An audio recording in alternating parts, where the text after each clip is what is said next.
মেদিনীপুর জেলার দক্ষিণ কাঁথি বিধানসভা কেন্দ্রের কাঁথি ১ নম্বর ব্লকের দিনাজপুর গ্রাম পঞ্চায়েত এলাকায় মাজনা গ্রামের মহিলা পুরুষ এবং ছাত্রছাত্রীরা আরজিকর কাণ্ড নিয়ে পথে নামেন। তবে মিছিলের স্লোগান ছিল জাস্টিস ফর আরজিকর। মোমবাতি, মশাল ও ব্যানার নিয়ে হাতে বিভিন্ন প্লাকার্ড ছিল। মহিলারা দাবি করছেন, আমরা সুরক্ষিত নয়, আমরা রাত্রিবেলা বেড়াতে পারবো না এবং আমাদের মেয়েদেরকেও বাইরে পাঠাতে পারবো না। দোষীদের অবিলম্বে গ্রেপ্তার করতে হবে।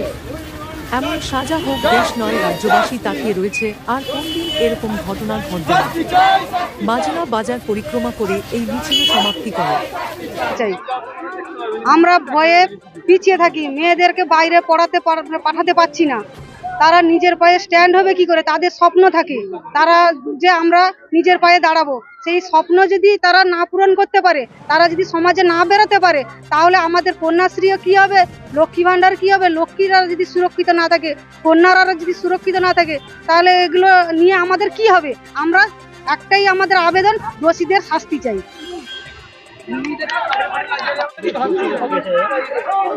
মূলত একটা দাবি নিয়ে তো সারা রাজ্য রয়েছে, স্পেসিফিক আপনারা কোন দাবিতে হাঁটছেন? আমরা ওই দোষীদের শাস্তি চাইছি, কারণ আমি একজন মা হিসেবে এখানে এসেছি, আমারও মেয়ে আছে। আমি যখন আমার এই মেয়ের শাস্তি না হয়, মেয়ের দোষীদের, তাহলে আমি আমার মেয়েকে কি করে সুরক্ষা দিব? এই জন্য সরকারের কাছে বিনীত অনুরোধ আমাদের কাছে, ওনাদের কাছে, যাতে ওনারা এই জাস্টিসটা তাড়াতাড়ি করুন, ওনাদের খুব তাড়াতাড়ি শাস্তি দিক। ওনারা যদি সমাজে থাকেন, তাহলে সমাজে আমরা আমাদের মেয়েদের আবার উচ্চশিক্ষার জন্য পাঠাবো কি করে? আমাদের তো তাদেরকে পাঠাতে হবে। আমাদের মেয়েদের নিরাপত্তা চাই। যেভাবে অবক্ষয় চলছে সমাজে, সেক্ষেত্রে আপনি একজন মহিলা এবং আপনার বাড়িরও যারা রয়েছে, তাদেরকে নিরাপদে স্কুল বা অন্য কাজের ক্ষেত্রে পাঠাতে গিয়ে এরপর সাহস করছেন না? আমরা সাহস করছি না। দোষীরা যদি শাস্তি না পায়, তো আমরা সাহস কি করে করব? কারণ আমরা তো একজন মা, আমিও তো মেয়ের মা, তাহলে আমরা কি করে সাহস করব? বলছি, এই অপক্ষের পেছনে প্রশাসন যে ধরনের ভূমিকা নেওয়া উচিত, আপনার কি মনে হচ্ছে যে ততটা হচ্ছে না? না, ততটা তো। তার মানে কি যারা মূল দোষী যারা রয়েছে, তারা কি সুযোগ পেয়ে যাচ্ছে? হ্যাঁ, নিশ্চয়ই সুযোগ পাচ্ছে, একদম হচ্ছে না। আমরা চাই ওই কন্যাশ্রী না দিয়ে ওনারা কন্যাদের সুরক্ষা দিক, আমাদের কোলের কন্যাদের সুরক্ষা দিক না। ওদের কি কন্যাশ্রী নিয়ে কি হবে? আমাদের যদি কন্যা না থাকলো, তাহলে কন্যাশ্রী দিয়ে কি হবে?